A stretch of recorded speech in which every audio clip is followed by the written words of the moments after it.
இப்போ ஸ்க்ரீன்ல சில வருடங்கள் தெரியும். நீங்க தனுசு ராசிக்காரங்க இந்த வருடங்கள்ல பிறந்திருக்கீங்க அப்படின்னா இந்த வீடியோ உங்களுக்கு தான்.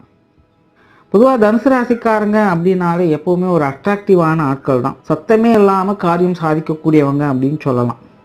பட் இந்த வருடங்களுடைய கிரக அமைப்புகளின்படி இந்த வருடங்கள்ல பிறந்த தனுசு ராசிக்காரங்களை பார்த்தீங்கன்னா எப்பவுமே இவங்களுடைய வாழ்க்கை நிலை அப்படிங்கிறது ஒரு சலிப்பு தட்டக்கூடியதாகவே இருக்கும். முக்கியமாகவே இவங்களுக்கு கடவுள் நம்பிக்கை அதிகம்.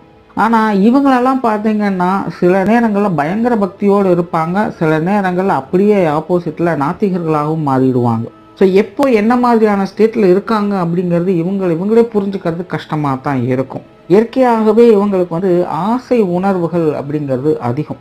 நிறைய விஷயங்கள் இவங்க எப்போவுமே திங்க் பண்ணிகிட்டே இருப்பாங்க. இவங்களுக்கு கற்பனை வளம் என்பது அதிகமாகவே இருக்கும். இவங்களால சும்மாவே இருக்க முடியாது. எப்போ பார்த்தாலும் ஏதாவது ஒன்று யோசிச்சுட்டு இதை செய்யலாமா அதை செய்யலாமா அப்படின்னு பிளான் பண்ணிக்கிட்டே தான் இருப்பாங்க.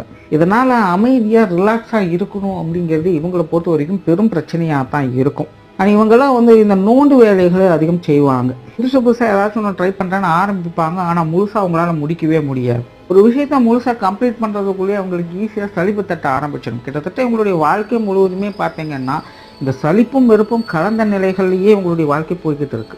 எப்போவுமே வாழ்க்கை அப்படிங்கிறது அவங்களுடைய சுய ஜாதக அமைப்பின்படி பாசிட்டிவாகவோ இல்லை நெகட்டிவாகவோ இருக்கும்.